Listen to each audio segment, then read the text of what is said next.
Hey stop, tu roules sur le boulevard BD, cet album est fait pour toi. Les amis de Spirou, tome 2. Un ami de Spirou a du cran, il sait dire oui ou non. Octobre 1943, à Marcinelle, une rixe oppose la bande de poils durs et les ADS, la bande des amis de Spirou. Ça tourne tellement mal que Spirouette se prend un coup de couteau.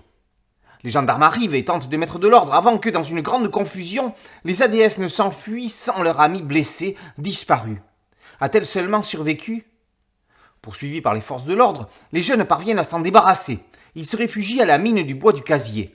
C'est là que le père de Flup, alias Pipe, les fait descendre dans la mine pour qu'ils se cachent.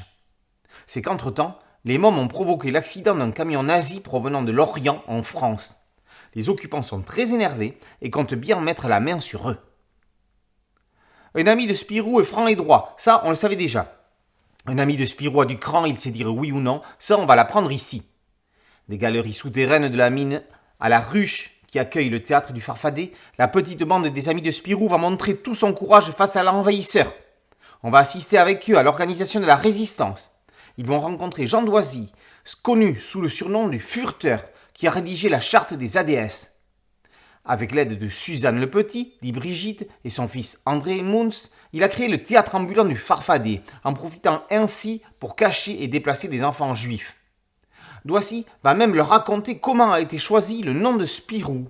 Avec tout ça, il ne faut pas oublier Spirouette, Flup et ses copains gardent encore de l'espoir. David Évrard et Jean-David Morvan livrent le 2e épisode de cette série au contexte historique véridique. Tout ce qui est raconté autour de Jean Doisy, premier rédacteur en chef de Spirou, bien que n'ayant pas le titre dénommé, résistant très actif, est vrai. Le club des ADS a réellement existé également. C'est autour de cela que les auteurs ont construit leur univers. Il y est aussi question de chiens qui parlent, une incongruité pas si farfelue que cela. Le cahier documentaire le prouve en exposant une méthode de communication développée par les dresseurs allemands. Ce n'est pas la seule bestiole de l'histoire, puisque notre animal bien connu va venir mettre son grain de sel entre réalité et onirisme sans trop se faire remarquer.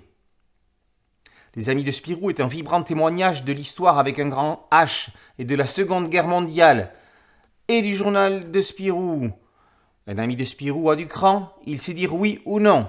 Maintenant, on en est certain. Un ami de Spirou aime la discipline libre et joyeuse. Ça nous sera démontré au prochain épisode. Spirou, ami, partout, toujours. Les amis de Spirou, tome 2. Un ami de Spirou a du cran, il sait dire oui ou non, par Morvan et Évrard, est paru aux éditions Dupuis. Boulevard BD, c'est un podcast audio, un site dédié, une chaîne YouTube. Merci de liker, de partager et de vous abonner. A très bientôt sur Boulevard BD. Ciao.